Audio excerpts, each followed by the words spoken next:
Certo, então, continuando com as características de mamíferos, tá?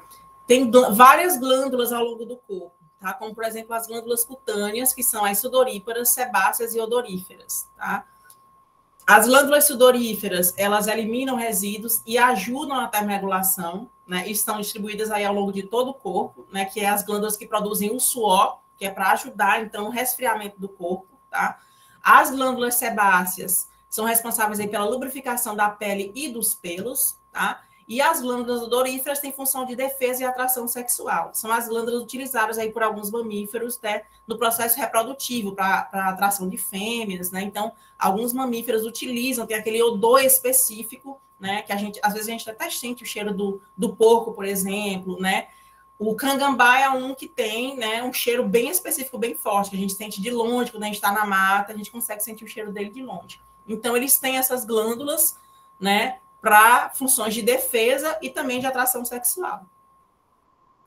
E aí, os pelos, que são a característica, né, uma das características principais dos mamíferos, são estruturas ectodérmicas, né, com principal função aí de manutenção da homeotermia, né, manter a temperatura corporal constante, além de proteger os animais contra o frio, né, garantir a proteção térmica, e também são receptores sensoriais, né? Então, os pelos, por exemplo, quem tem cachorro e gato sabe que aqueles pelinhos, né, que eles têm, os bigodinhos, eles são receptores sensoriais, eles também auxiliam, né, os animais a sentirem o ambiente, né? Então, os animais, os mamíferos, eles têm essa capacidade aí, essas estruturas que auxiliam aí como receptores sensoriais, tá? E aí, em relação ao crânio, né, à ossificação, ao esqueleto desses animais, os mamíferos, comparado com outros grupos de animais, por exemplo, os répteis e anfíbios, apresentam uma maior ossificação, né, nas estruturas. Dentro dos mamíferos, teve uma redução na quantidade de elementos ósseos, principalmente do crânio, porque nos mamíferos, o cérebro, né, ele é maior. Então, ele precisou evoluir uma estrutura mais robusta e maior, né, com ossos mais unidos, para poder proteger essa estrutura cerebral, tá? O crânio é relativamente grande para acomodar o encéfalo, tá? Ele articula-se aí com a primeira vértebra cervical através de dois côndilos occipitais. Lá nas aves, a gente vai ver que tem um côndilo occipital, tá? E pelo fato dos mamíferos, né, nós estamos incluídos aí, temos dois côndilos occipitais, e isso restringe o movimento da nossa cabeça. Então, quando a gente observa, por exemplo, as aves, a gente vê que as aves, às vezes, e alguns répteis conseguem rodar a cabeça inteira, né? Porque eles não têm esses dois côndilos, né, cervicais, tá? Então, é uma característica dos mamíferos também. E uma outra característica de mamíferos, né, é o tipo de dentição presente na boca, né? Nós temos aí uma boca com dentes nas mandíbulas e nas maxilas. Então, na parte superior e inferior é composta aí por dentição, tá? E estão presentes aí diferentes na maioria das ordens, tá, dos mamíferos, e são especializadas para o tipo de alimentação, tá? Alguns mamíferos, por exemplo, os tamanduás, eles não possuem dentes, né? E algumas baleias também não possuem dentes, porque se alimentam de animais muito pequenos, né? Alguns tamanduás se alimentam de pequenos cupins ou formigas que eles ingerem com aquela língua pegajosa que eles têm, e algumas baleias se alimentam de crio, que é um pequeno camarão que vive no mar. Então, elas abrem a boca, conseguem capturar uma grande quantidade desses pequenos animais, e elas ingerem ele. Então, elas não precisam de dentes para isso. Mas, dentro dos mamíferos, nós temos aí, ó, carnívoros, herbívoros e onívoros, que têm diferentes tipos de dentição relacionados com o tipo de alimentação, né? Vejam que os carnívoros têm dentes maiores, mais afilados, né? Que servem para cortar e triturar a carne, porque são animais predadores, que se alimentam de... Não tem uma carne cozida, por exemplo, como nós que somos onívoros, né? Nossa dentição é completamente diferente, então eles precisam desse tipo de dentição para poder rasgar e dilacerar a presa e conseguir mastigar e triturar essa carne. Os herbívoros, que vocês podem ver aí, um crânio de herbívoro, a dentição completamente diferente, porque são animais que só consomem folhas, e folhas são compostas de fibras, Então, eles precisam ter uma dentição mais diferenciada para triturar essa vegetação e garantir que a ingestão dela mais triturada possível para que eles consigam ingerir os nutrientes e as fibras, tá? E no nosso caso aí, né, os onívoros, que são os animais que se alimentam de diferentes itens alimentares, a gente tem diferentes tipos de dentições, tá? Diferentes tipos de dentes aí ao longo da boca, tá? Da mandíbula e da maxila. E dentro dos mamíferos, a gente possui aí duas dentições, tá? Uma decida ou láctea e outra permanente, né? Então, a gente tem, em algum momento da vida, a gente vai perder os dentes, né? E aí vai adquirir uma segunda dentição, que é a dentição permanente da nossa boca, tá? E alguns mais basais, eles podem substituir os dentes por toda a vida. Então, alguns mamíferos, né? Eles substituem aí, sempre que perde um dente, vem e nasce outro dente. Eles não ficam sem essa estrutura importante para o processo de alimentação. Tá? E aí, outra característica dos mamíferos, gente, a presença de chifres e cornos, tá? E aí a gente fala o chifre do boi, o chifre da vaca. Na verdade, as vacas, né, os bovídeos e os antilocapridae, que são os antílopes, é uma espécie de cervo também, né, que eles chamam de veado, ou que eles chamam de cervos lá ele não ocorre aqui, ele ocorre na África. Eles têm cornos, né, que são estruturas ocas e córneas, né, mas que apresentam um centro ósseo. Então, é isso que a gente vê no boi, né, essa estrutura que a gente vê no boi, que a gente chama de chifre, na verdade, são os cornos desses animais. Os chifres, eles ocorrem na família cervídea, né, que são os cervos, aí, os veados, e estão presentes principalmente nos machos, né, os machos é que apresentam essa característica. E esses chifres, eles sofrem uma troca periódica, né, e eles são aí de natureza óssea e são recobertos de pelos. Então, esses animais utilizam esses chifres para defesa, para luta territorial, eles utilizam também para atração das fêmeas. Então, eles têm várias utilidades para esses animais, tá? E aí eu quero que vocês só se atentem nessa diferença entre os chifres e os cornos, tá? Presente nos bovídeos são cornos e nos cervídeos são os chifres. Em relação aos membros, pessoal, os mamíferos possuem 4 membros, tá? São pentadáctilos, ou seja, tem 5 dedos, né? No entanto, dentro da classe aí dos mamíferos, né, do grupo dos mamíferos, a gente tem uma diferenciação dentro dos membros dos mamíferos, tá? Porque eles sofreram aí, ao longo do processo evolutivo, algumas especializações para o tipo de ambiente que esses animais começaram a habitar, tá? E aí, ó, a modificação mais frequente é a redução dos dedos. Tá? A gente pode observar uma redução dos dedos. E aí nós temos aí animais que têm uma adaptação para o nado, como as baleias e o peixe-boi. Vocês podem ver que os membros já são mais arredondados, os dedos, ó, a parte óssea dos dedos já é mais reduzida, né? Não tem, o último dedo é muito pequeno, né? Então ocorre uma redução dos dedos, aí golfinhos e baleias apresentam isso, né? E o peixe-boi também. Nós temos uma diferenciação também nos membros dos morcegos, que são os mamíferos voadores, são dedos muito mais alongados, né? Compostos por essa membrana que auxilia eles no processo de voo. Nós temos aí as modificações também dos felinos, que tem também a patinha mais arredondada, né? Com a redução dos dedos, né? E aí também, para mostrar para vocês, os seres humanos, também os dedos, a estrutura óssea um pouco mais alongada, os 5 dedos, né, mais maiores em relação a outras espécies de mamíferos, mas, no geral, se a gente for observar, né, anatomicamente, todos os mamíferos têm essa estruturação, essa configuração de ter os membros com 5 dedos e ocorre uma redução no número de ossos quando a gente vai observar esses membros, tá? E em relação à circulação, a gente tem aqui comparando com outros grupos de animais, um coração muito mais poderoso, né? Muito mais eficiente, né? Porque é um coração composto por 4 câmaras. É um coração onde não há mais a mistura do sangue venoso com o sangue arterial, né? Quando a gente estudou os répteis e os anfíbios, a gente viu que tinha essa mistura, né? Que era um coração formado por 3 câmaras. Então, aqui, e que eram animais que não mantinham a temperatura corporal constante, né?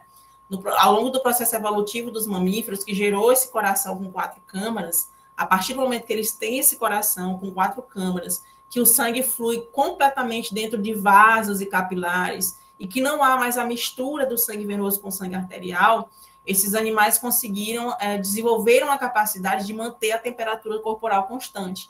Por isso, eles ocupam, existe, por exemplo, o urso polar, que ele habita, né, as camadas polares, ele vive no meio da neve. As focas, né, e os outros animais que vivem naquela região, eles conseguem manter a temperatura interna constante, eles não vão morrer congelados, eles não precisam de uma fonte de luz externa, de calor externa para aquecer o corpo, tá? Então, a gente tem um coração aí com 4 câmaras, sendo 2 átrios e 2 ventrículos, tá? E não tem mais mistura de sangue. Aqui o sangue é completamente separado. Então, o sangue sai do coração pelos capilares, pelas artérias, percorre todos os tecidos, né? E aí ele é recolhido depois, o sangue já pobre em oxigênio, ele é recolhido pelos capilares e pelas veias, ele vai para o coração, do coração ele vai para o pulmão, onde ocorre o processo de oxigenação, e aí depois ele volta para o coração, que bombeia o sangue para os tecidos, que vai oxigenar os tecidos para a gente possa realizar as nossas atividades metabólicas. Então, é uma circulação aí chamada de fechada e completa, né, a circulação dos mamíferos. As principais células são hemácias e eritócitos, que são bicôncavos e anucleados, né, são as células de proteção aí do sangue, tá? E a separação completa do sangue venoso e do sangue arterial permite aí a regulação da temperatura corporal, né, a manutenção da nossa temperatura na faixa aí de 36 a 37 graus, que é para que a gente possa sobreviver e realizar nossas atividades, tá? Então, eu coloquei aqui para vocês só uma imagem para a gente comparar, né, do coração aí dos peixes, ó, com 2 cavidades, coração de anfíbios e répteis com 3 cavidades, sendo que há mistura do sangue venoso com o sangue arterial, e aí nós temos aí, ó, aves e mamíferos com coração, né, com 4 cavidades, onde não há mais uma mistura de sangue, do sangue venoso do sangue arterial, e são animais que conseguem manter, né, a temperatura corporal, e animais, assim como mamíferos, nós temos pinguins, por exemplo, que também habitam os ambientes árticos, né? Então, a gente tem as aves também com essa característica de manter, né, a temperatura corporal, pelo fato de terem agora um coração com 4 cavidades e não haver mais essa mistura de sangue, né? Garantindo, então, que esses animais consigam habitar novos ambientes, tá? E, com isso, aí, teriam o sucesso evolutivo que eles têm, né? Seriam animais mega diversos.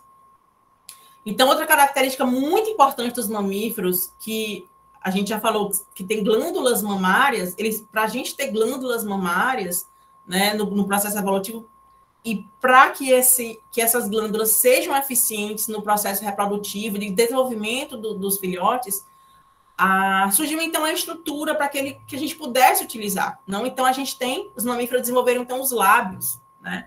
Então, todos os grupos aí, exceto os monotremados e os cetáceos, né, que são o ornitorrinco e a equidna, aqueles animais que não tem aqui no Brasil, esses animais não têm lábios, porque lembra que eu falei para vocês que o ornitorrinco tem um bico parecido bico de pato, e a equidna, ela tem um focinho muito fininho, por causa do tipo de alimentação que ela tem, que ela se alimenta de pequenos insetos, então eles não têm lábios. E outra, esses animais, eles põem ovos, né? Então, não tem a parte de... Não tem glândulas mamárias, os animais não mamam, eles já nascem, né, nos ovos. Então, a maioria dos mamíferos, né? Todos os mamíferos têm lábios. Não, a maioria dos mamíferos, elas têm lábios, tá, gente? Então, ó, a maioria dos mamíferos também tem a língua bem desenvolvida e capaz de muitos movimentos. Quem que não tem essa língua bem desenvolvida? As baleias. Então, sempre vai ter aquela exceção dentro dos grupos dos mamíferos, tá? E aí a gente tem dentro na língua dos mamíferos a estrutura chamada de papilas, né? Papilas gustativas, que são essas papilas que vão ser responsáveis pelo processo de gustação, dos mamíferos sentirem o sabor das coisas. Então, a gente tem na nossa língua diversas camadas, né, de papilas que vão fazer a gente sentir, por exemplo, o sabor doce, o sabor amargo, o sabor azedo, e o sabor que é palatável, por exemplo, que a gente morde e já não come mais, porque as nossas papilas avisam para a gente que não é uma coisa muito agradável para engolir, né? Então, a gente tem essas estruturas, os mamíferos têm essas estruturas para ajudar no processo de degustação, tá? Tem as glândulas orais, né, em todos os mamíferos, e elas são mais desenvolvidas nas espécies terrestres. Por exemplo, devido à necessidade de lubrificação da boca e auxílio na deglutição de alimento, né, que são as glândulas que produzem a saliva, né, que ajudam a gente a umedecer os alimentos durante o processo de mastigação e de digestão, tá? Assim como a gente tem, outros mamíferos também têm essas glândulas que ajudam a umedecer o bolo alimentar, né? Então, coloquei aqui uma imagenzinha para vocês, ó, de uma língua humana, né? A gente pode ver, ó, ao longo da língua, né, das várias partes da língua, diversas papilas, né, e botões gustativos, que são as que ajudam aí no processo de glutação, tá? E aí também tem as estruturas, né, as glândulas que ficam, que auxiliam no processo de produção da saliva, tá? Para auxiliar no processo de umidificação do conteúdo alimentar, tá, gente? E aí, em relação à alimentação, então a gente vai ver aqui, vou falar um pouquinho aqui dos tipos, né, de alimentação que os mamíferos apresentam, tá? Dentro dos mamíferos, a gente tem estômagos aí com formas e padrões variados, tá? E essa variação de padrão e forma, ela está relacionada com os hábitos alimentares, né? E elas aí podem variar de estruturas simples até estruturas compostas por várias câmaras, que eu vou mostrar para vocês, né? Como, por exemplo, os ruminantes, que são os bois.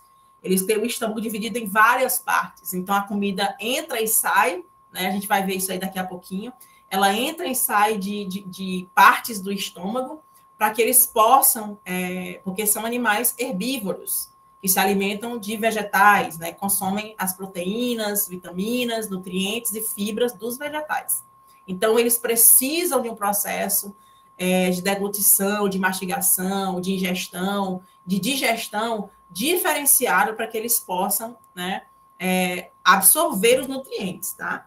O intestino delgado é longo e enovelado nos carnívoros, e nas espécies herbívoras ele é muito longo, a gente vai ver isso daqui a pouco. A cloaca aparece somente nos monotremados. Nos marsupiais aparece apenas um tipo de cloaca rasa. Nos demais mamíferos tem o ânus, tá? Então, a cloaca é uma abertura, né? Lá na região anal, que ela existe aí nos monotremados, e os marsupiais apresentam também uma cloaca rasa, tá? E aí eu coloquei para vocês, ó, a diferença. Então, nós temos aqui um coelho, que é um herbívoro não ruminante, tá, gente? Ele é um herbívoro, ele come vegetal, ele só come vegetal, é um animal que esse animal raramente come carne, come outras coisas animais, tá?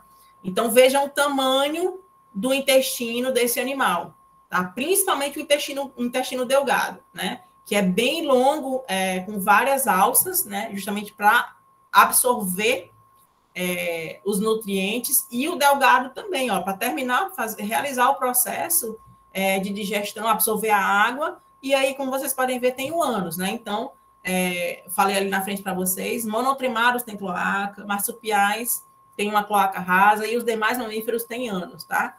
Aqui uma imagem de um carnívoro, uma raposa, né, que se alimenta de carne, também se alimenta de outros itens alimentares, mas a dieta desse animal é basicamente carnívora. Então, vejam que ele tem um intestino menor, com também as alças do intestino, tá? As divisões ao seco, intestino grosso, intestino delgado, mas ele é bem menor quando comparado com o intestino de um animal herbívoro. E aí, quando a gente pensa nos ruminantes, aqui eu trouxe uma imagem para vocês, ó, então várias partes tem o estômago desse animal, tá? Então, eu vou deixar um esqueminha aqui para vocês. Então, a gente tem o esôfago, tá? O alimento, ele vem para o esôfago, aí ele vai para o rumen, aí ele volta para a boca do animal, depois ele vem para o retículo, aí que ele mastigou bastante esse alimento, ele vem para o retículo, depois do retículo, ele vai para o coagulador, aí depois vai para o folhoso, e aí depois é que ele vai para o intestino. Vamos ver como é que ocorre o processo de digestão? Ó, Então, quando as vacas e os bois, né, os ruminantes, eles estão se alimentando, eles passam muito tempo comendo. Por que esses animais passam muito tempo comendo? Vocês já viram o tamanho dos bois, das vacas? Então, são animais de grande porte, né? E eles comem bastante porque eles só se alimentam de vegetais. E para que eles consigam os nutrientes para suprir um corpo daquele tamanho, eles têm que comer bastante. Então, eles passam muito tempo comendo, mastigando, né, as glândulas salivares ali auxiliando no processo de umidificação daquele alimento. E aí ele engole o alimento e ele vai para o rumen. Lá no rumen, ele é amassado e começa a sofrer, né, a ação aí de enzimas e bactérias protozoárias que ajudam na degradação da celulose, tá? Porque são animais que se alimentam de plantas, né, gente? E a base da composição das plantas é a celulose, tá? E aí eles vão, então, né, absorvem aí vitaminas, né, e outras substâncias através da ingestão até o alimento chegar no rumen, tá? Então, do rumen, certo? Ele veio para o rumen, ele vai seguir aqui, ó, para o retículo, tá? Segue para o retículo. E aí, no retículo, as glândulas salivares têm a função de continuar a degradação da celulose iniciada no rumen, tá? E aí, lá no retículo, ocorre a mistura do alimento com a saliva, e aí ele volta para a boca para ser mastigado novamente. Então, aquele bolo alimentar, ele é mais umidificado ainda, e ele volta para a boca do animal para ser mais mastigado ainda, tá? E aí, depois que ele mastiga bastante esse alimento, aí ele vai para o folhoso, né? Então, ele vem para cá, ele saiu do retículo, voltou para a boca, e aí ele veio para cá para o folhoso, tá? No folhoso, as papilas começa o processo de absorção de água, sais minerais, ácidos graxos, e ocorre a redução das partículas alimentares. Então, ocorre uma absorção aí de várias substâncias, né, importantes para o processo de alimentação dos ruminantes, tá? E aí, depois que ele sai do folhoso, ele segue para o coagulador, tá?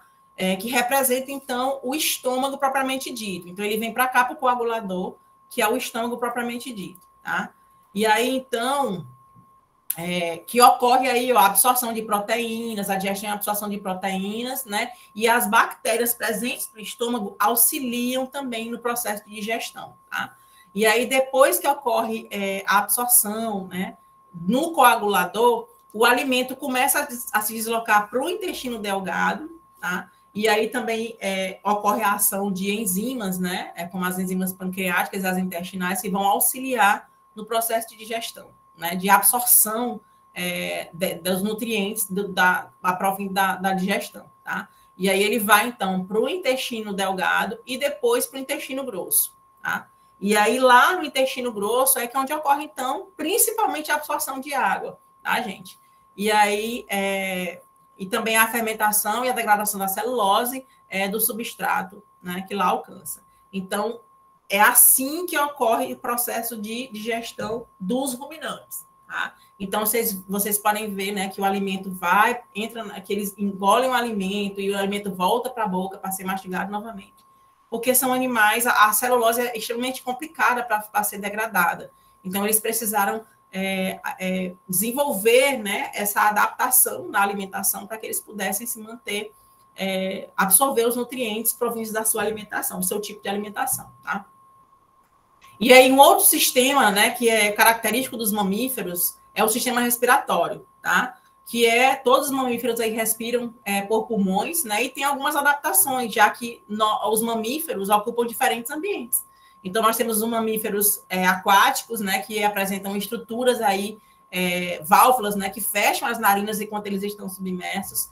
Nós temos mamíferos que ocupam ambientes mais elevados, né, e tem aí especializações pulmonares, né, como, por exemplo, morcegos, né. Nós apresentamos aí diafragma, né, os mamíferos têm diafragma, que auxilia aí, né, separa a cavidade torácica da cavidade abdominal e também é fundamental no processo de respiração, né? É uma estrutura fundamental para ligação ali do pulmão e no processo de respiração, tá? E aí, ó, dentro dos mamíferos aquáticos, eles têm as adaptações para mergulhar as grandes profundidades sem sofrer privação de oxigênio. E como é que eles fazem isso? Eles reduzem a pulsação e a frequência cardíaca, para com isso terem uma maior tolerância ao gás carbônico que vai ser formado sem poder ser eliminado, tá?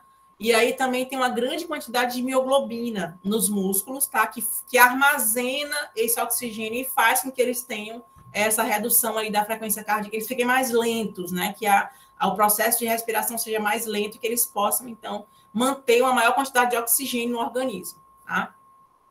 E aí a pressão, né, que é exercida nas grandes profundidades que esses animais se encontram quando eles estão submersos, ela é suportada através do colapso alveolar que impede aí as trocas gasosas, tá? A frequência cardíaca também ela é reduzida, ó, a cerca de 10 batimentos por minuto, então ele reduz a frequência cardíaca, reduz a pulsação, reduz, né, tem uma maior tolerância de oxigênio, então por isso que eles conseguem permanecer submersos por bastante tempo e chegar a altas profundidades, tá? As fêmeas apresentam 2 ovários funcionais ligados a 2 ovidutos, e os monotremados põem ovos, e esses ovidutos abrem-se na cloaca, né, justamente para que eles possam pôr os ovos. Embora apenas o oviduto esquerdo seja funcional, tá? Em relação à reprodução, nos marsupiais e nos placentários, o oviduto se abre no útero, e é aí que ocorre, então, o desenvolvimento embrionário dos filhotes, tá? Então, tanto nos marsupiais quanto nos placentários, os filhotes se desenvolvem no útero, tá? No entanto, nos marsupiais, a gestação ela é mais curta e o desenvolvimento termina lá no marsúpio, né? Depois que os embriões nascem, né, que os filhotes nascem, eles vão se arrastando para o marsúpio, cada um se agarra no mamilo da fêmea e aí eles ficam até estarem completamente desenvolvidos, né? Eles se alimentam da secreção que é liberada na glândula mamária e ficam ali até estarem completamente desenvolvidos e poderem sair do marsúpio, né? Para conhecer, para começar a fazer as atividades da espécie no ambiente. Aí, nos placentários, né? Durante aí a desenvolvimento embrionário, nós temos aí a formação da placenta, né? Que é a estrutura responsável pelas trocas de nutrientes, trocas respiratórias entre a mãe e o embrião, tá? Então, a estrutura também, né, característica dos mamíferos é a presença da placenta, tá? Ela também promove a proteção a impactos externos, né? E possibilita que o embrião se desenvolva dentro do útero, né? Diferente aí dos marsupiais, que esse desenvolvimento ele não é completo dentro do útero. Para complementar, os embriões eles se deslocam para o marsúpio. E então, em relação ao sistema urogenital, os machos têm um pênis e 2 testículos, isso é característico também dos mamíferos. A fecundação ela é sempre interna, tá? E os filhotes são alimentados com leite após o nascimento, tá? Com exceção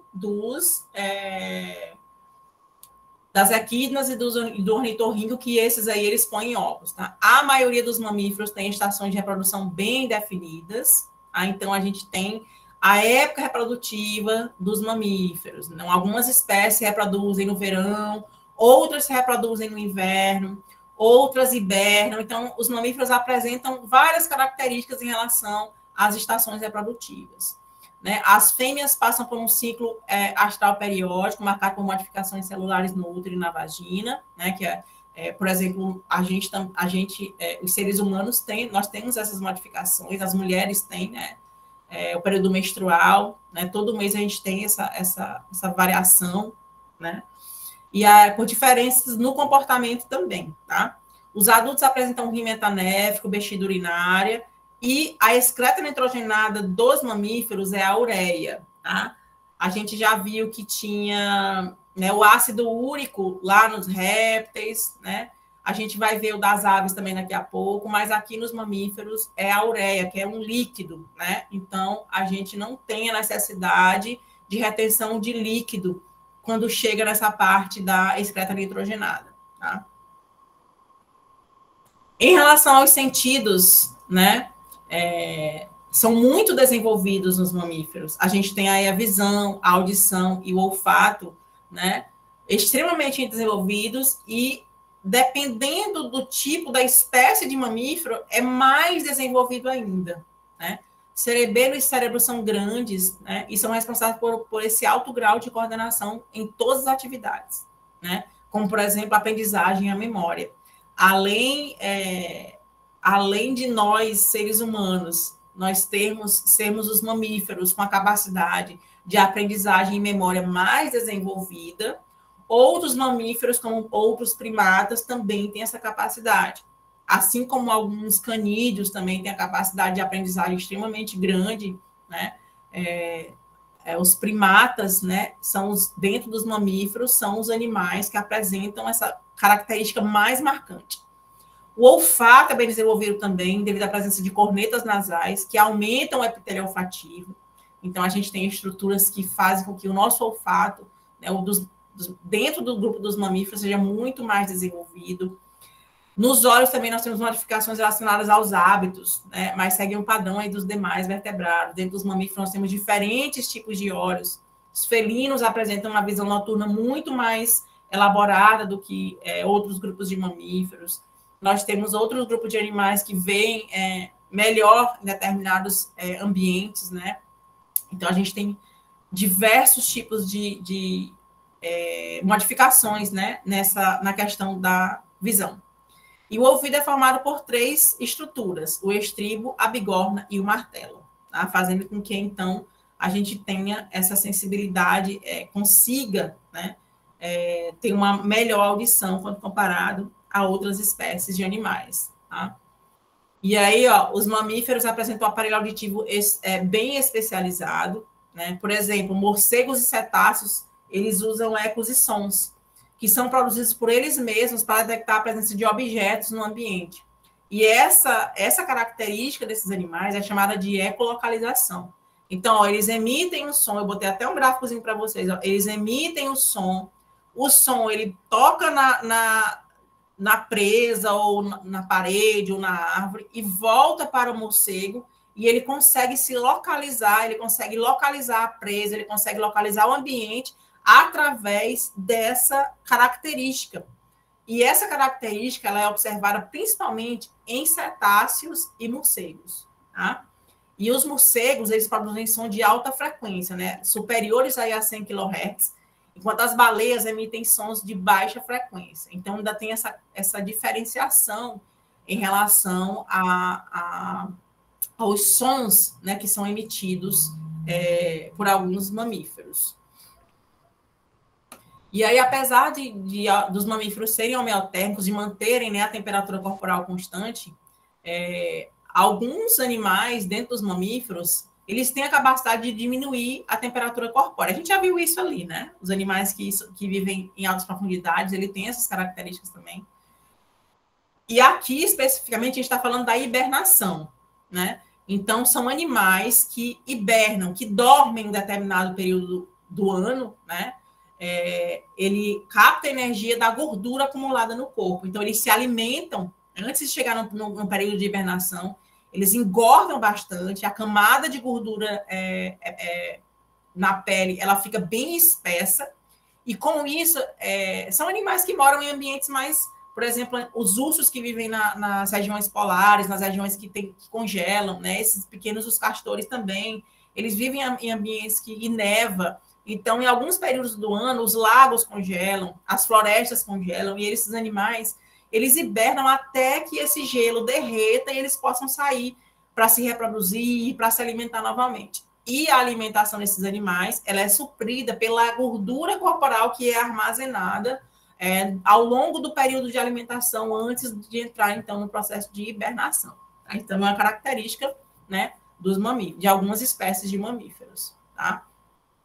E aí, pessoal, eu trouxe aqui para vocês um vídeo muito interessante que passou no Fantástico ano passado. Deixa eu colocar ele aqui para vocês assistirem. É curtinho, isso é 12 minutos.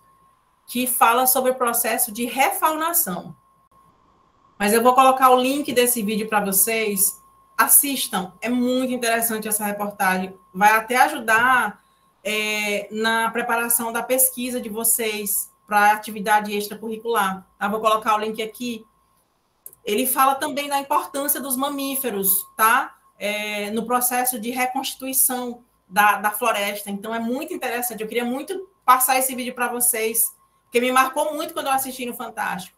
Mas aí assistam, é bem interessante. Aí depois a gente pode conversar sobre isso, tá? Lá nos fóruns, vocês podem até mencionar, a gente pode até conversar sobre esse vídeo também lá, tá bom? Professora, é melhor a senhora colocar esse link lá no Siga. Vou pôr lá também, pode deixar. Na hora que encerrar aqui a nossa aula, eu coloco lá, tá bom? Bom, então, alguma dúvida sobre essa primeira parte dos mamíferos, gente? Eu apresentei para vocês as principais características dos mamíferos, tá?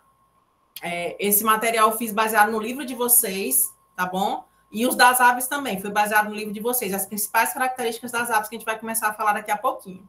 Alguém tem alguma dúvida dessa primeira parte?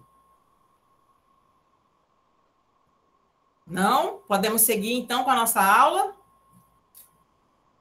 E vamos lá. Então, agora a gente vai falar sobre as aves, né? Aqui nós temos um grupo de animais, né? Que também, assim como os mamíferos, tem características marcantes, né? As aves, uma das características mais marcantes das aves é a presença das penas, né? E as penas têm funções aí principais de revestimento, isolamento e auxiliam aí no voo que esses animais executam, tá? E uma característica muito importante das aves, né, que garantiu que esses animais dominassem diferentes ambientes, foi justamente essa capacidade que elas têm de voar. Com isso, elas conseguem existir em diversos ambientes, né? Então, elas ocupam aí todos os continentes, ocupam os mares e a maioria das ilhas, tá? Então, lugares inóspitos que a gente nem imagina, né? Mais distantes do planeta vão ter aves lá, espécies de aves habitando lá, justamente porque elas têm essa capacidade de voar, tá? Dentro dos vertebrados, eles são os animais mais estudados, mais observados, são os animais mais melodiosos. Por que eles são os animais mais melodiosos? Porque as aves cantam. Assim como os sapos, que a gente já falou também, que tem a capacidade de vocalizar, as aves, elas cantam, elas têm diferentes tipos de cantos, né? E são cantos que muita gente gosta de ficar ouvindo cantos de aves, né? Bota no celular, tem o CDzinho, tem outras coisas para ouvir cantos de aves, porque é muito bonito a melodia das aves, né? E também são animais extremamente coloridos, né? São animais extremamente bonitos. Então, dentro dos vertebrados, são, né, um grupo de animais extremamente especial dentro das características, né? E quando a gente fala que eles são os animais mais estudados, na taxonomia, na morfologia, na genética, né? Dentro dos caracteres moleculares, as aves são as que têm os caracteres genéticos melhor estudados dentre todos os grupos de vertebrados. Então, se você pegar o GenBank hoje em dia e você quiser puxar as características genéticas de várias espécies de aves, da maioria das aves a gente já consegue. Diferentemente, por exemplo, dos mamíferos, dos peixes, dos anfíbios e dos répteis, que a gente ainda está tendo um estudo nessa parte molecular. As aves estão muito, muito, muito aquém, né? Estão muito na frente em relação aos outros grupos de vertebrados, tá? Nós temos aí mais de 11 mil espécies, né, descritas, e são animais que habitam em todos os biomas, né? Desde o Polo Norte ao Polo Sul, as florestas, montanhas, desertos, pradarias, cavernas, e ocorrem em todos os oceanos. Então, são animais que ocupam realmente todos os ambientes do planeta Terra, tá? São os vertebrados, depois dos peixes, são os vertebrados mais abundantes. Então, a gente tem aí, dentro dos vertebrados, a maior diversidade de peixes, né? E depois aí nós temos as aves, tá?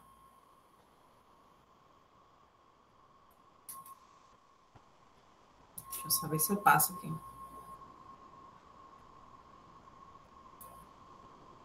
Pronto. Então, dentro do processo evolutivo, né, que deu origem às aves atuais, como a gente conhece, o primeiro registro fóssil de aves, ele ocorreu aí há 150 milhões de anos. Foi descoberto lá na Bavária, na Alemanha, em 1861. E é o primeiro fóssil, né, que deu origem aí às aves, é o Archaeopteryx litográfica, né, que é um animal que tem características tanto de répteis quanto de aves, né? Então, eu botei imagens aí, uma ilustração aí do Archaeopteryx e também de uma ave atual, tá? Para vocês verem, né? As principais aí semelhanças que tem entre esses animais, de diferentes épocas, né? Então, aqui, ó, dentro do processo evolutivo das aves, uma coisa interessante, né? Nós temos aqui a nossa árvore, né, de evolutiva de alguns animais, né, dentre fósseis e animais atuais. E vejam que interessante que aves aparece dentro do grupo Archosáurea, né, como grupo irmão aqui, ó, de uma classe de répteis, né? Então, as aves, elas compartilham algumas características com os répteis, tá? São mais aparentadas aos répteis do que a outros grupos de animais. Isso é bem interessante, né? Então, aqui, ó, dentro das evoluções modernas, eu tenho aqui, ó, o Archaeopteryx, né, que é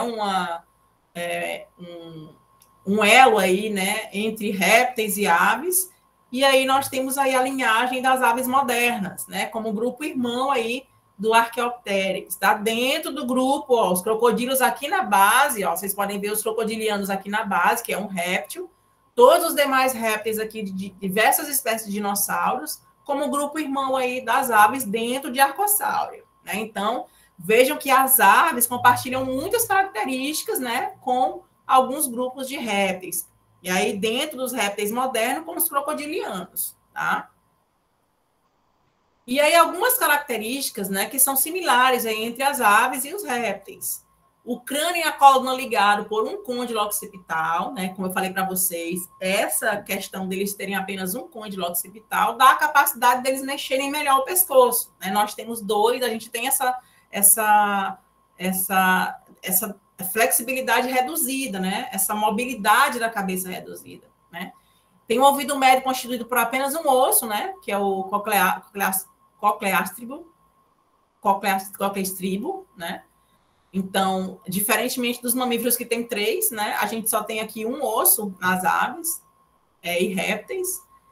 Excretam ácido úrico. A gente viu lá nos mamíferos que eles excretam um líquido, que é a ureia. Aqui nós já temos a excreção em ácido úrico, que é a excreção de répteis, que é aquela pasta branca, né? Eles retêm a água, né? Eles retiram a água para poder acumular, poder não perder tanta água, né? Então, eles excretam, então, o ácido úrico, que é uma pasta branca, né? A mandíbula inferior, ela é constituída por 5 ou 6 ossos, e eles põem ovos, tá, gente? Ovos com casca rígida. Então, répteis também põem ovos com casca rígida. É uma característica que tem aí de similaridade entre os répteis e as aves, tá? Então, aqui nós temos, dentro das aves atuais, né, as neornites, divididas aí em 2 grandes grupos, tá? A subordem Paleognate, que são as aves ratitas, né, formadas aí pelas avestruzes, as emas, os kiwis e os emus, são as aves que não voam, são as aves terrestres, né? Elas não voam e apresentam o externo achatado com músculos peitorais pouco desenvolvidos, justamente porque elas não têm a capacidade do voo, tá? E a subordem Neognate, que são as carinadas, né? Que são as nossas aves mais conhecidas, né? As aves voadoras, né? Tem o externo apresentando quilha e músculos fortes, né? Justamente por elas terem essa capacidade de voo. E aí, como eu falei para vocês, né, são animais extremamente coloridos, extremamente bonitos, né? São, dentro dos grupos dos vertebrados, são os animais mais chamativos que a gente tem na natureza, tá? É o grupo das aves. E aí elas têm, ó, dentro da conformidade corporal, né, um corpinho fusiforme, dividido em cabeça, pescoço, tronco e cauda, tá? O pescoço, ele é longo, né, desproporcionalmente longo, para dar equilíbrio, né, balanceamento e também responsável aí por armazenar alimento, né, já que as aves têm aí o papo, né, que ajuda no processo de digestão, tá? Tem membros pares, né, com os anteriores geralmente modificados para os voos, então, e os posteriores são fortes e adaptados para correr, para caminhar, para nadar ou para saltar, né? E aí, geralmente, os pés das aves têm 4 dedos, tá? Alguns podem ter 5, mas a maioria deles tem 4. Então, vejam que tem modificações aí nos pés, dependendo do tipo de ambiente que esse animal habita. Né? Os patos têm os pezinhos com as membranas, né? As seriemas já não têm essa membrana, elas têm os pés mais robustos, porque elas são animais terrestres. E aí nós temos as aves arborícolas, né, que vivem nas árvores ou frequentam esse tipo de ambiente, que tem as patinhas já para segurar mesmo nos troncos e galhos das árvores, né? Elas têm essas adaptações, tá? Elas têm, as aves têm os olhos grandes, geralmente localizados nas laterais da cabeça, tá? Com pálpebra superior e inferior, tá? E aí, ó, abaixo das pálpebras, elas têm uma membrana nictante. Eu coloquei até uma foto aqui nessa foto de baixo, vocês podem ver, tá? Para mostrar para vocês a membrana nictante, ó, que é uma membrana delicada que serve para proteger, né? Recolher o olho e proteger o globo ocular, né? Contra alguma pressão ambiental, tá? Então, elas têm essa característica, tá? E a disposição dos olhos, pessoal, era ligada diretamente ao campo de visão das aves. Tem aquelas aves que têm a visão monocular, né? Cada olho enxerga independente do outro, então os olhos conseguem se deslocar, né? Ver de um lado e do outro, né? Por exemplo, as aves de rapina são animais extremamente predadores, extremamente caçadores, né? Então eles precisam ter uma observação maior do campo de visão deles para poder capturar suas presas, né? Não, desculpa. A binocular é que é das aves de rapina, né? Que os olhos trabalham em conjunto, tá? Para que eles possam verificar melhor o ambiente, tá? E aí a gente tem esses dois tipos de visão, tá? A maioria das aves tem a visão monocular, enquanto as aves de rapina, principalmente esses animais, como os gaviões, as águias, elas têm a visão binocular, tá?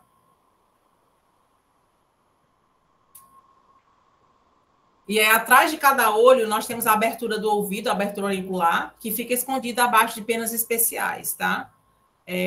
Por exemplo, algumas espécies de galos e fazões apresentam uma crista mediana carnosa, barbelas laterais, tá? Barbelas laterais da cabeça e esporões conificados nas pernas. Então, ele tem essas estruturas aqui, ó, que também são utilizadas para luta de território, para defesa, né?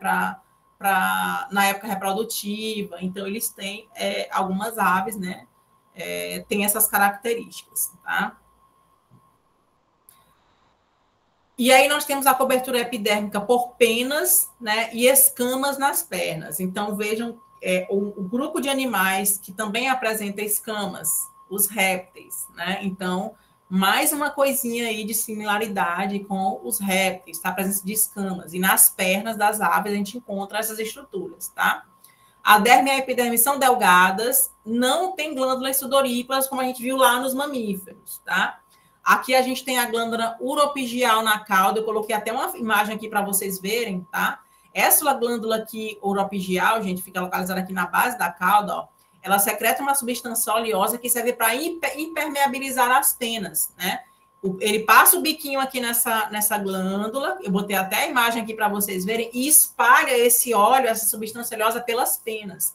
Se vocês observarem bem, na época de chuva, as gotas, em algumas espécies de aves, quando elas estão bem com essa substância bem espalhada, a gota pinga e escorre da pena, que é para manter esses animais, realmente para que a água não molhe as penas desses animais, né? E realmente ela impermeabiliza as penas, né? E eles têm a pina do ouvido rudimentar, tá? E aí, em relação às penas, né, são estruturas muito leves, resistentes e elásticas, constituída principalmente pelas substâncias beta-carotina, lipídios e água. A maior parte da composição é de beta-queratina. Tá? 90% dela é formada de beta-queratina. São estruturas extremamente coloridas, né? O que dá às aves essa característica de ser um grupo extremamente belo, extremamente colorido. Né? Então, nós temos aí, ó, vermelho, laranja, amarelo, dourado, azul, verde, violeta.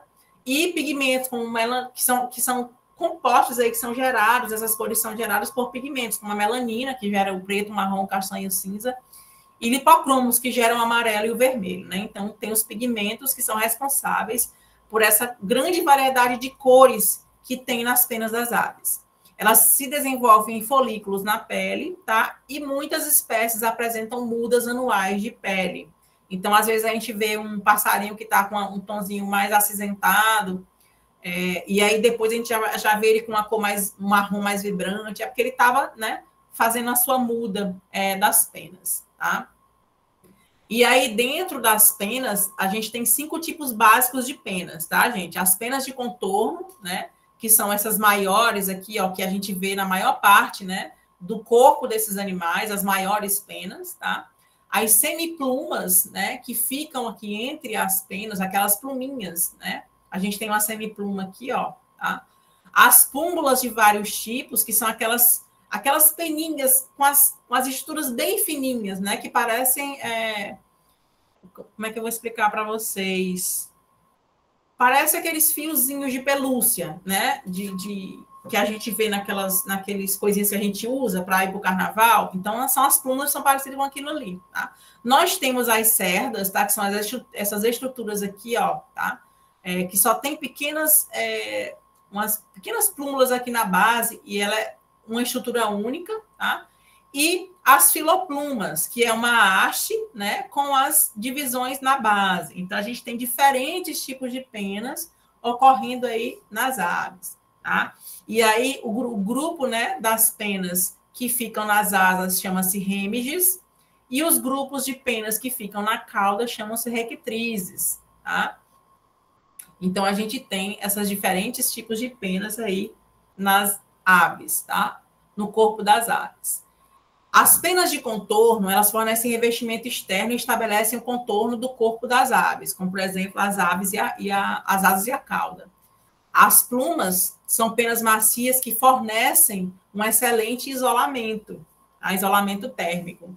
As filoplúmulas ajudam a ave a sentir a posição de outras penas e a monitorar o ambiente, então elas também são sensoriais, tá? As cerdas são penas modificadas, né?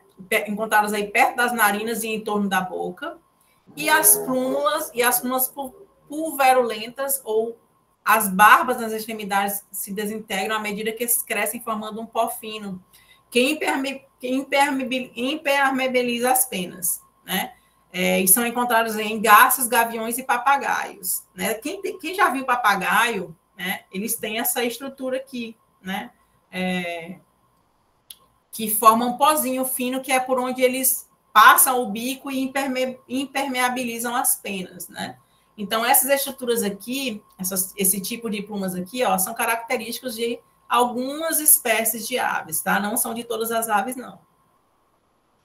Então, uma característica muito importante das aves, gente, é que elas têm um esqueleto composto por cavidades aéreas, né? E é justamente essa característica que permite com que as aves tenham essa capacidade de voo, que elas não sejam animais pesados, né? Então, ela não tem um osso completamente preenchido, completamente ossificado, ele é cheio de câmaras de ar, né? E isso permite com que as aves fiquem mais leves, que ela tenha um esqueleto mais leve, né? Os ossos do crânio e da coluna são ligados por um côndilo occipital, né, que eu mostrei para vocês. Então, aqui a gente tem, ó, as aves, tá? Tem apenas um côndilo, e os mamíferos têm 2 côndilos, tá? Ó. Então, elas têm uma capacidade de movimentar a cabeça muito maior que os mamíferos, tá? Elas têm bico e não têm dentes, tá? Então, eu botei aqui uma foto do crânio das aves. Então, elas têm bicos, né? E não têm dentes, tá? A cauda é curta. O externo pode ser com ou sem quilha, que a gente já viu que as avestruzes, os emus, né? As emas não tem externo com quilha, né? Não tem externo, mas os que têm pode ser com ou sem quilha, né? E tem apenas um osso único no ouvido médio. Então, os ossos, né, são chamados aí ossos pneumáticos, né? Eles são ossos com cavidades aéreas. Essa característica, pessoal, faz com que as aves diminuam o seu peso corporal, tá?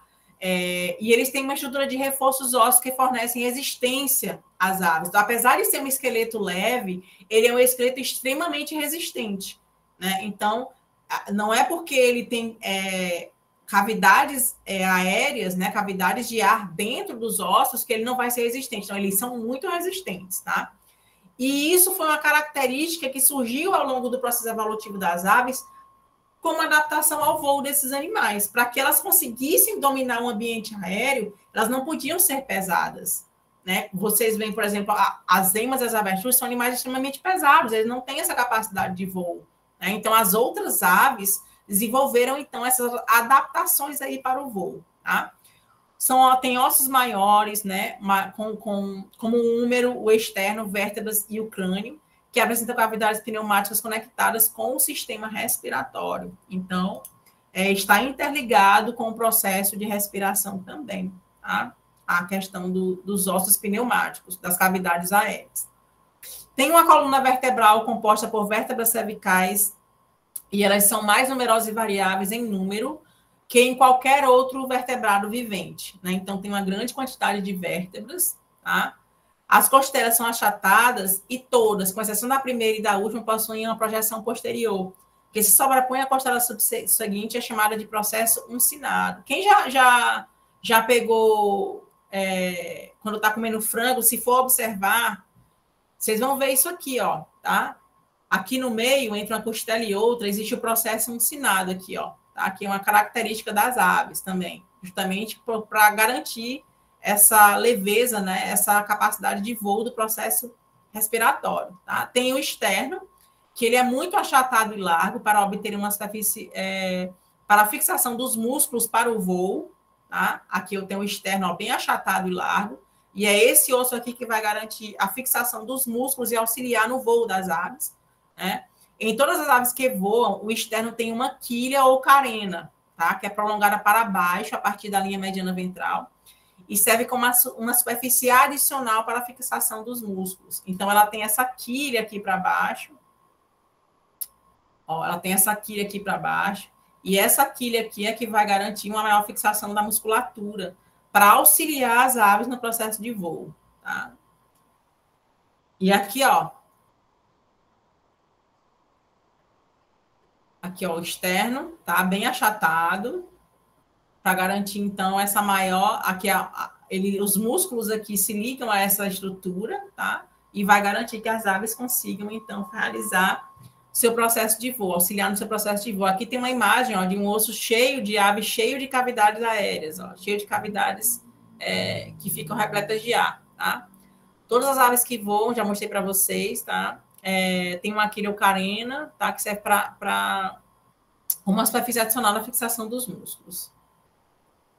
E aí, o sistema nervoso das aves, ele é composto por 12 nervos cranianos, tá? O sistema circulatório, assim como os mamíferos, também o coração com 4 câmaras, tá? Com o átrio direito persistente, sistema porta-renal reduzido, células sanguíneas vermelhas nucleadas. Então, aqui também a gente tem o coração com 4 câmaras, não tem mistura de sangue venoso com sangue arterial, então o coração bombeia o sangue para os tecidos, né, que vão receber o oxigênio, levado pelas artérias, as veias captam o sangue pobre em oxigênio e rico em gás carbônico e levam, então, para o coração, que vai bombear para o pulmão, né, e vai fazer, então, o processo de troca gasosa, né, de limpeza do sangue, para que ele possa continuar desenvolvendo aí o círculo, né, o processo de circulação. São animais endotérmicos, tá? A temperatura corpórea é constante, ou seja, mantém a temperatura corpórea com calor gerado pelo metabolismo. Então, aves e mamíferos têm essa característica, né, de serem animais endotérmicos. Répteis e anfíbios são animais ectotérmicos, que precisam de uma fonte de calor externa para poder manter a temperatura corporal, né? Então, a gente tem essas diferenças aí entre esses animais, tá? E aí nós temos aqui, ó, uma coisa interessante das aves é o sistema respiratório, tá? Eles têm pulmões compactos, tá? Que são eficientes e são presos às costelas e ligados a sacos aéreos de paredes finas que se estendem entre os órgãos internos. Então, a gente tem, gente, ó, os pulmões e vários sacos aéreos localizados aqui no interior do corpo das aves, tá?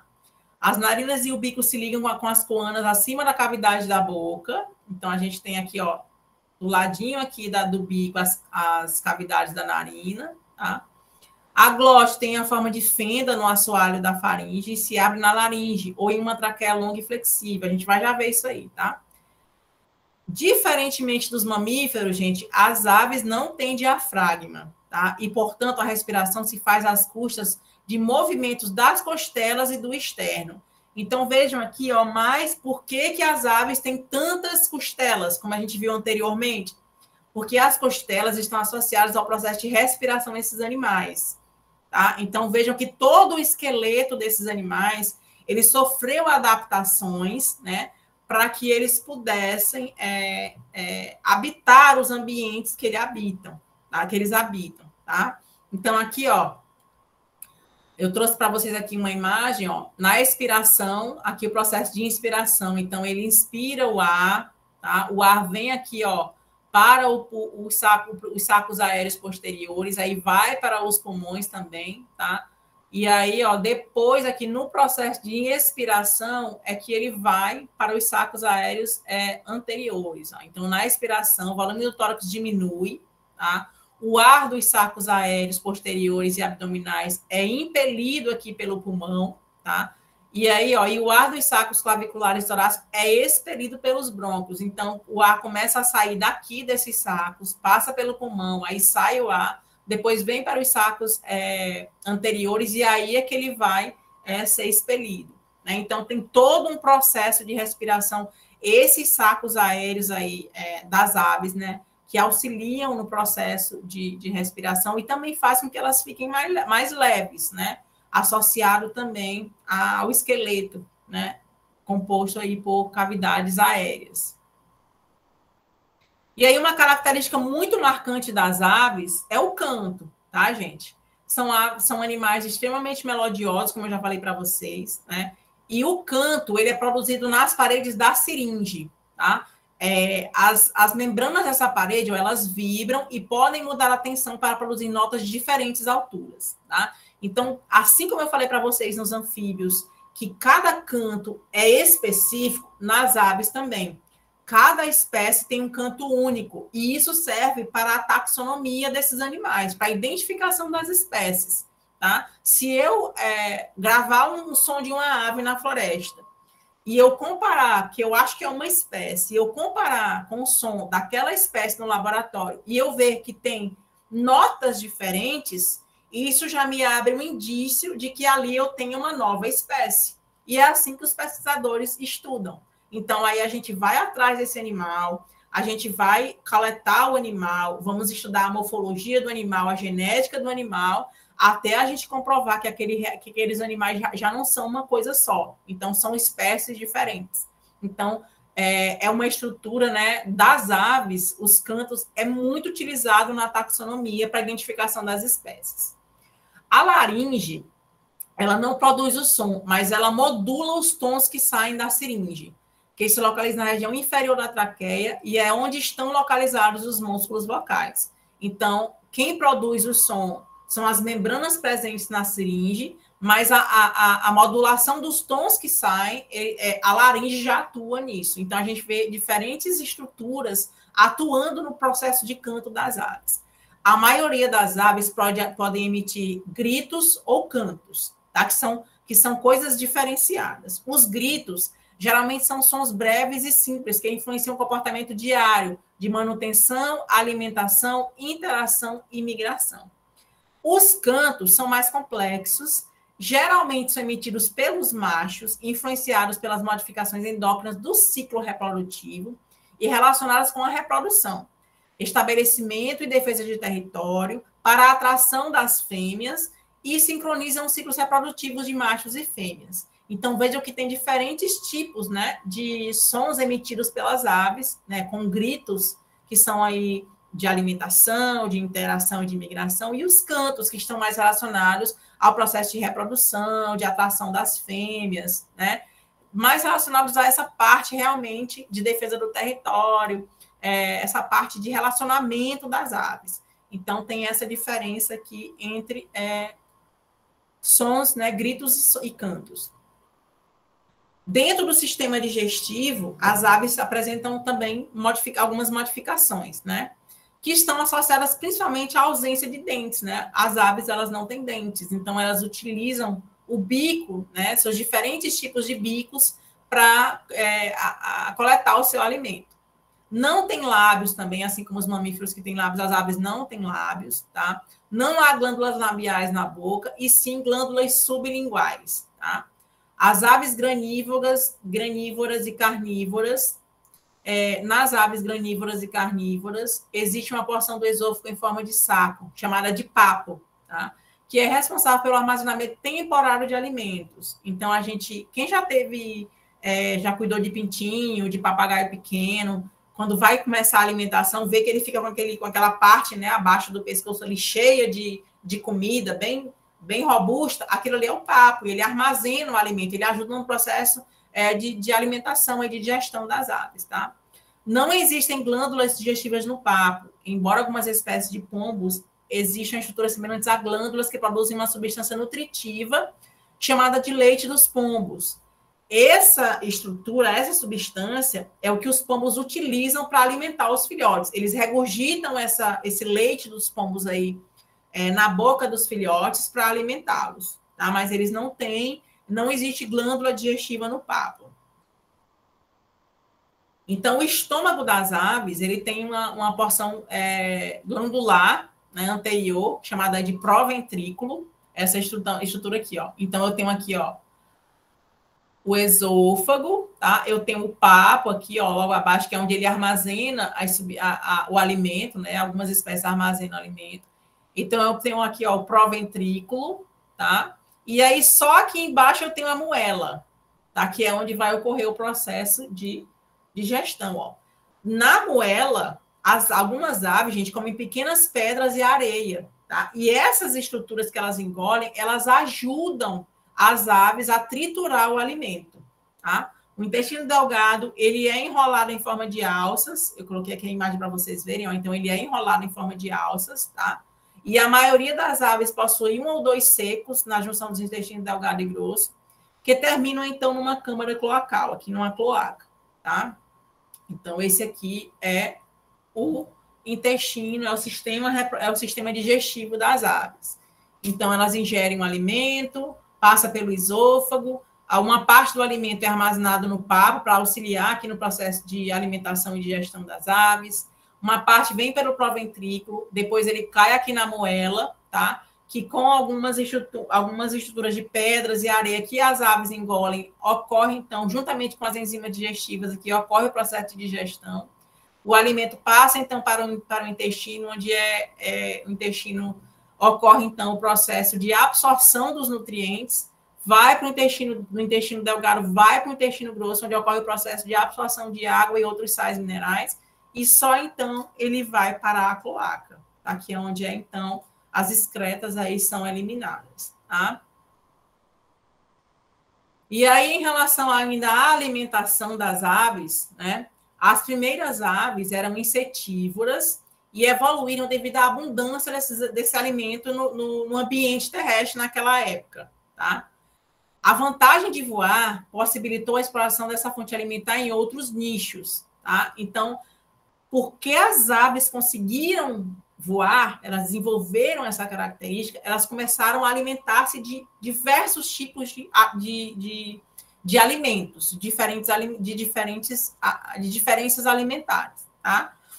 E aí nós temos aqui, ó, as árvores carnívoras, né? Comem aí vermes, moluscos, crustáceos, peixes, anfíbios, répteis, mamíferos e até mesmo outras aves. Eu já vi o vídeo de um tucano comendo um sabiá, por exemplo. Então, tem aves que se alimentam de outras aves, tá?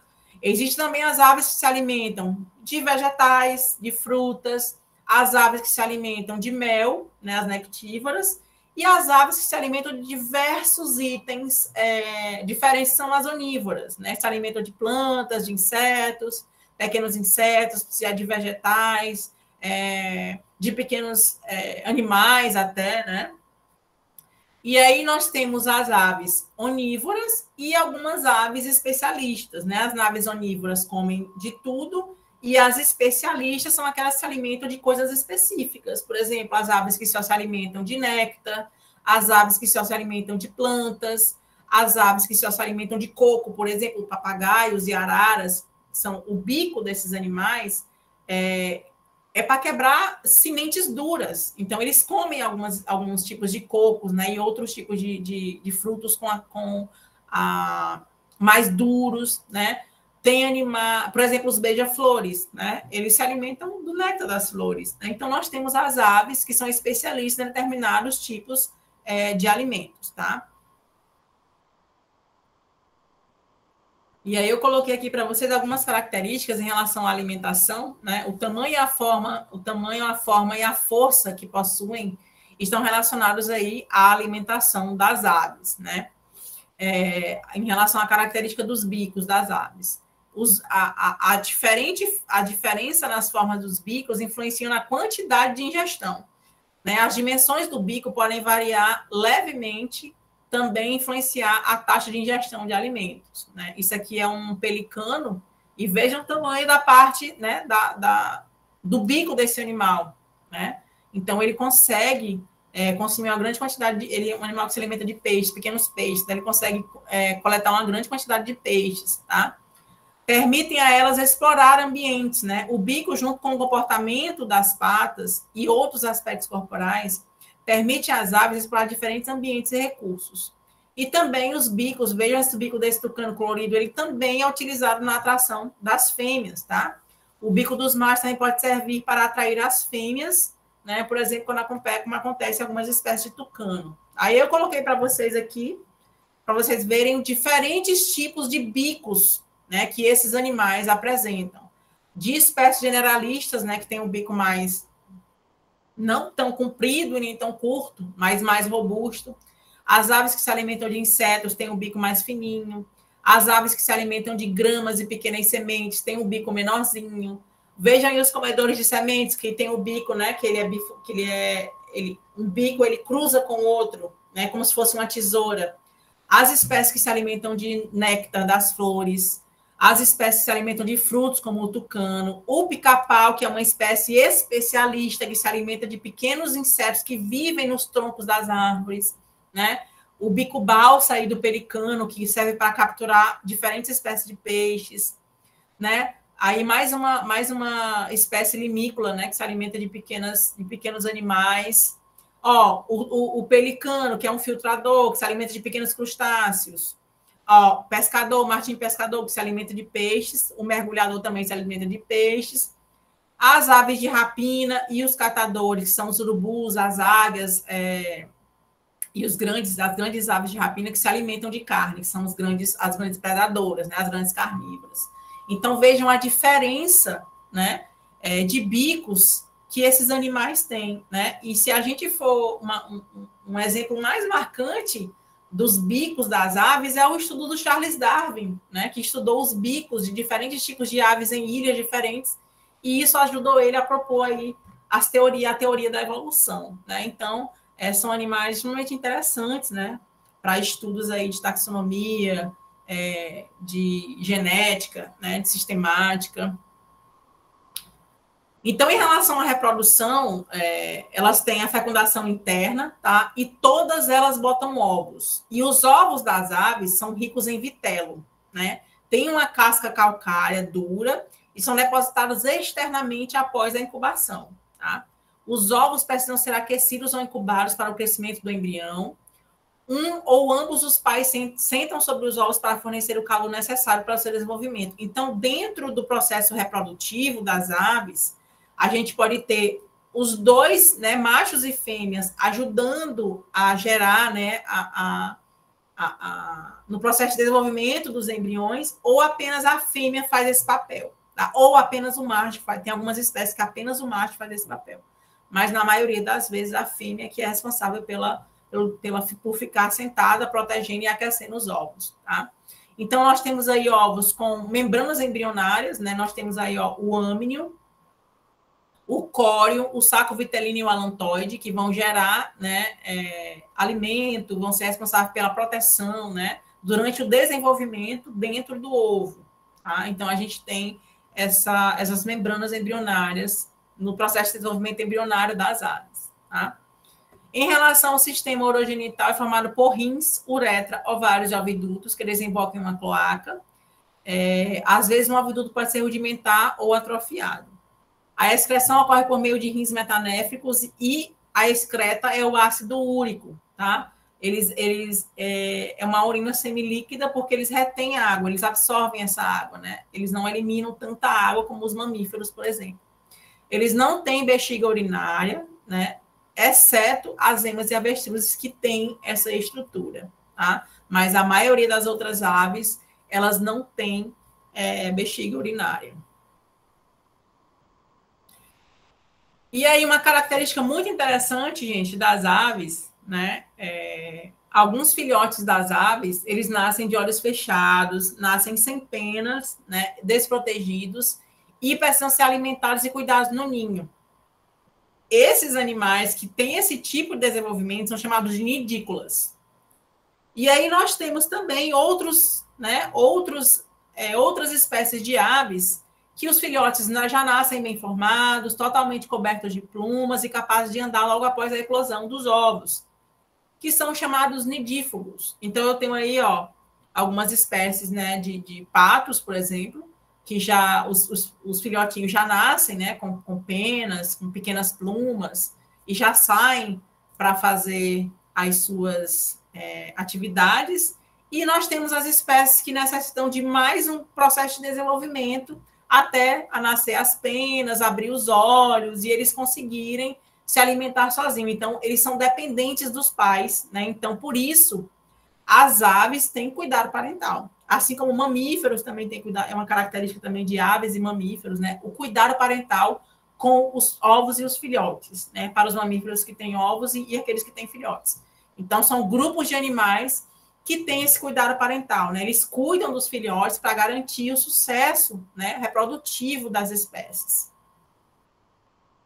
E é isso, gente. Em relação a aves e mamíferos, tá? As características principais que eu tinha para falar para vocês em relação a esses dois grupos, eu trouxe para vocês hoje. Alguém tem alguma dúvida em relação a esses dois grupos?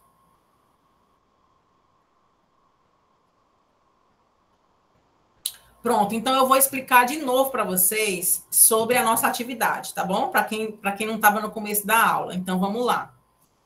Eu pensei, a nossa atividade extra curricular, eu pensei, como a gente está trabalhando com os grupos de animais, né, que são aqueles animais mais próximos a nós, né, com exceção dos répteis, que são os animais que o pessoal tem mais asco, que o pessoal tem mais medo, né, as serpentes, os jacarés. As tartarugas não, porque elas são animais fofinhos, são bonitinhos, estão em extinção, e o pessoal acha lindo as tartarugas no mar. Né? Vocês viram até o caso da mulher que foi multada em R$10.000 porque pegou uma tartaruga lá em Fernando de Noronha? Achei pouco, devia ser mais, né? Não era para ter pegado esse animal. E aí, gente, vamos lá. Sobre a nossa atividade extracurricular, eu pensei de vocês, vou conversar com os tutores, né, das turmas de vocês. Vocês vão se dividir em grupos, e aí a gente vai fazer uma pesquisa sobre a importância social, econômica e ambiental de aves, répteis e mamíferos. E vocês vão apresentar essa descoberta de vocês, essa pesquisa de vocês na feira. A gente pode pensar se é numa feira, se é numa escola. Eu quero que vocês apresentem para a comunidade a importância desses animais. Tá? Professora, a gente tem uma feira de microbiologia para apresentar. Poderia ser nesse dia? Tem o quê? A gente tem uma feira de microbiologia para apresentar. Poderia ser nesse mesmo dia? Vai ser onde a feira? Vai ser lá no nosso polo. Mas vai ser só para vocês ou vai ter gente de fora participando? Vai ter o público lá, o pessoal da universidade. Ah, pronto. Pois eu acho que pode. Eu vou ver com o professor Eliezer se dá certo, viu? Para não ter choque com a outra professora. Pronto. Tá bom. Que aí vocês podem fazer, por exemplo, um cartaz com, por exemplo, o grupo que... Vocês não precisam fazer... todo mundo fazer de aves, répteis e mamíferos. Vocês podem dividir. O meu grupo vai fazer dos mamíferos. O meu grupo vai fazer das serpentes. Vocês podem fazer só de serpentes. Porque as serpentes têm tanta coisa para vocês apresentarem, para vocês desmistificarem um pouco esses animais para a sociedade. Vocês podem fazer isso, até uma atividade de educação ambiental que vocês vão estar fazendo. E até prestando um serviço em relação à conservação desses animais, tá? Porque é importante a gente falar da importância desses animais para o meio ambiente e para a gente também, né? O remédio da pressão alta é feito com base no veneno da cascavel, por exemplo. Então, são animais extremamente importantes para a saúde humana. Tá? Então, é isso que eu quero que vocês pesquisem, tá? Importância social, econômica e ambiental de aves, répteis e mamíferos. Vocês se dividam em grupos, né? Vocês já têm os grupinhos de vocês podem ficar nos grupinhos de vocês, mas um grupo vai fazer sobre os mamíferos, um grupo vai fazer sobre as aves. Eu vou fazer sobre todas as aves? Não, vocês podem pegar um grupo de aves, por exemplo, os beija-flores, que são aves importantíssimas para a polinização. Assim como as abelhas, são aves importantíssimas, porque eles levam o pólen de uma planta para outra, contribuindo para a reprodução dessas espécies. Então, isso é uma importância ambiental desses animais. Outra importância ambiental são animais dispersores de sementes, papagaios, pequenas aves, tucanos, são animais que comem sementes, voam para outros lugares, eles levam a semente no bico ou eles defecam a semente, que até auxilia no processo de germinação Então, tem muita coisa que vocês podem pesquisar e vocês podem apresentar que as pessoas nem imaginam que esses animais são tão importantes para a manutenção da nossa vida, né? Então, é isso que eu quero que vocês façam. Vocês podem me mandar, professora, eu pesquisei isso, vocês podem mandar para o meu e-mail, que eu vou ler, eu vou ajudar vocês nisso também. E aí, no dia da apresentação, vocês vão fazer um relatóriozinho, tá? Eu vou até ver com o professor Gledinaldo, ele tinha até me sugerido uma... Fala, Natana. Professora, sobre o local da apresentação, a senhora pode deixar em aberto para quem quiser apresentar na Feira de Ciência, pode, e quem quiser ir em uma escola ou na feira de fato, feira de rua, deixar essa parte em aberto? Não, eu vou definir, todo mundo vai apresentar no mesmo lugar. Eu quero, porque vocês vão fazer um conjunto de informações. Então, a gente pode definir, deixa o lugar em aberto, a gente define depois onde é que a gente... Eu tinha pensado numa feira mesmo, na feira da cidade, para vocês irem lá e apresentar, porque tem muita gente que frequenta a feira. Pessoas que moram no interior e às vezes nem sabem de uma informação, por exemplo, morcegos. Morcegos são extremamente importantes, são dispersores de sementes, são polinizadores, são predadores de insetos, são altamente importantes para a manutenção da qualidade ambiental. Então, às vezes, as pessoas nem sabem dessas informações e vocês podem levar isso. Oi, Rony. Ei, professor, eu queria saber se nessa apresentação dessa feira o grupo tem que estar 100% presente. Tem, porque é uma atividade extracurricular de vocês. Eu pergunto porque os membros do meu grupo, que a gente faz sempre os trabalhos juntos, mora praticamente cada um em um continente diferente, porque são cidades distantes. Eu vou perguntar para o professor Eliezer sobre isso, mas eu acho que, como é uma atividade extracurricular, eu acho que vocês teriam que estar presentes também. Ei, professora, eu também não tenho como estar presente, infelizmente, porque eu já estou assim na reta final da gestação e talvez eu já esteja lá na paternidade na data. Não, mas você é justificável, né? Vocês têm uma causa importante aí. Não, então, gente, eu vou ver com o professor Eliezer essa questão. Mas desde que todos os integrantes do grupo auxiliem no processo de elaboração do material, né, gente? Assim como nos seminários. Eu vi que tem grupos aí que vão ter 5, 6 pessoas, não importa, eu não me importo que vocês fiquem com os grupos que vocês gostam de trabalhar. Mas eu quero que todo mundo participe, tá bom? Da elaboração do trabalho. Não eu vou ajudar o meu grupo, mesmo à distância, viu, professora? Oi? Eu vou ajudar o meu grupo, só que à distância. Não, tudo bem. Que vocês ajudem, que vocês participem, porque, por exemplo, eu dei a aula de mamíferos e aves para vocês. Os répteis a gente vai discutir no dia do seminário. Então, as informações que vocês forem trazer é que a gente vai discutir sobre esse grupo de animais aqui, tá bom? Então, que vocês façam a pesquisa de vocês bem feita, procurem fontes, não vão procurar em Wikipedia, não, gente, vão procurar em sites de universidades, vão procurar em livros e artigos científicos, Quem gosta de Instagram, tem os Instagrams oficiais do Butantan, dos pesquisadores que trabalham com serpentes. Vocês podem pegar. Eu vi ontem no Papo de Cobra, que é um Instagram de um dos pesquisadores do Butantan. Ele estava divulgando um monte de informação sobre serpentes lá interessantes. Então, vocês podem procurar no Instagram também algumas informações, colocar os videozinhos que vocês quiserem. Então, o seminário pode ser bem rico de informações sobre os répteis. Então, os répteis, eu tenho crocodilos, eu tenho os tuataras, eu tenho as serpentes, os lagartos, as anfisbênias, é um grupo mega diverso. A gente tem muitos animais para a gente falar, cada um deles com características diferentes, com sistemas diferentes, com cores diferentes, reproduções diferentes. Então, é muita coisa que vocês podem trazer para a gente discutir sobre esses animais em sala de aula, tá bom?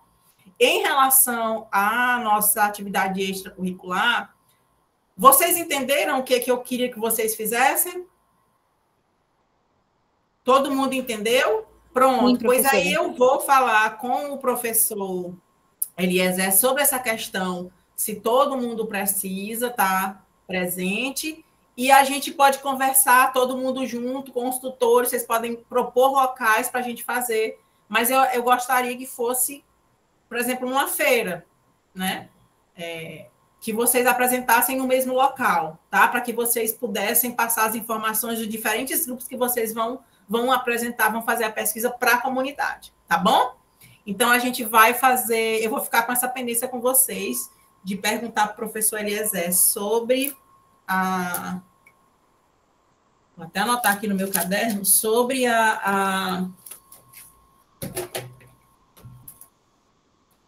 se pode todo mundo, né?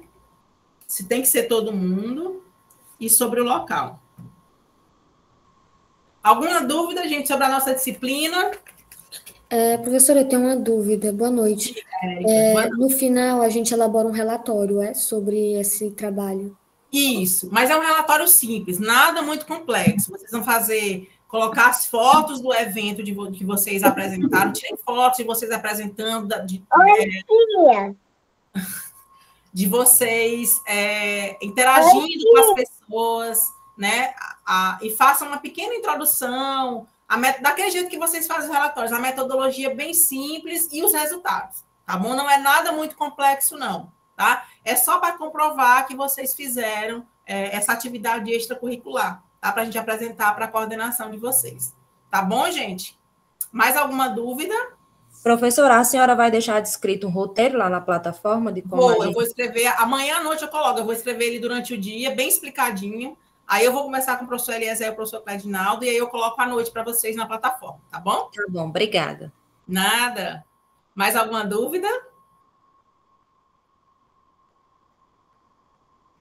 Não? Então, a gente encerra a nossa aulinha de hoje aqui, tá bom? Amanhã à noite eu vou dar uma olhada nos fóruns, tá? Talvez eu comente alguma coisa, faça uma perguntinha para vocês lá, que é para a gente começar a movimentar o fórum também, tá bom? Qualquer dúvida que vocês tenham, tem o nosso fórum Tirar Dúvidas lá, vocês podem mandar lá, tá bom? Ou então podem mandar para o meu e-mail, tá, gente? Que aí eu respondo para vocês, tá bom? Eu só não respondo se eu estiver viajando em alguma coisa, fazendo alguma atividade, mas não se preocupem não, que na hora que eu chegar aqui em Teresina, eu já vejo as coisinhas de vocês, tá bom? Pois então, a gente vai se falando pelos fóruns, tá? Qualquer dúvida, eu estou aqui para ajudar vocês. E aí as pendências que eu fiquei de esclarecer para vocês, eu vou falar com os coordenadores e amanhã eu coloco na plataforma, tá bom? Pois então a gente vai se falando aí na nossa disciplina, tá bom? Se cuidem e até breve.